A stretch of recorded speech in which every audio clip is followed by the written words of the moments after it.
Permanenza qui a Foligno si sta purtroppo avviando alla conclusione.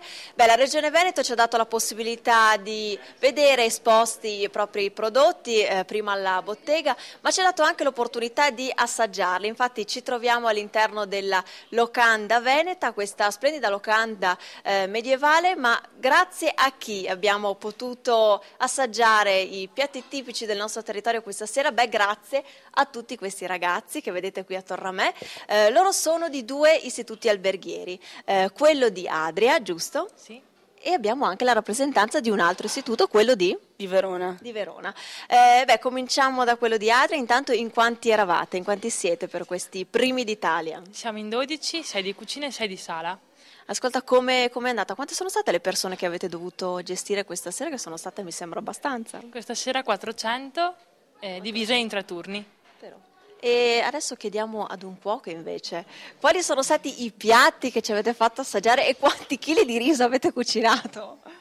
Molti chili di riso, i piatti sono stati, polenta, risotto con il radicchio di Treviso e Monte Veronese, formaggio, sì, e poi quello... come si chiama? Vediamo chi lo sa aiutare. Un altro uomo. Il tastasale. Che cos'è il tastasale? Spieghiamo agli amici a casa che ancora non lo sapessero. Un risotto al tastasale tipico del veronese. Bene, grazie. Allora, Veronica, giusto? Tu sei di che scuola? Me lo ripeti? Dell'Istituto Commerciale e Linguistico Inaudi di Verona. E qui di che cosa ti sei occupata?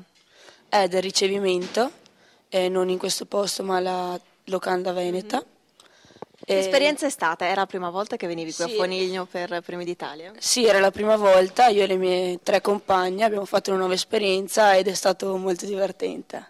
Bene, ringrazio tutti i ragazzi. Io mi intratterrei volentieri ancora un po' qui con voi, ma purtroppo ho un appuntamento, devo andare a Jesolo velocemente, quindi amici, io direi di fare un bel brindisi per i Primi d'Italia.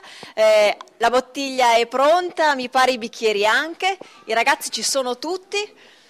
Bene, attenzione ragazzi, venite qua, datemi i bicchieri, datene uno anche a me, grazie. Oh, ecco qua, brindiamo con che cosa?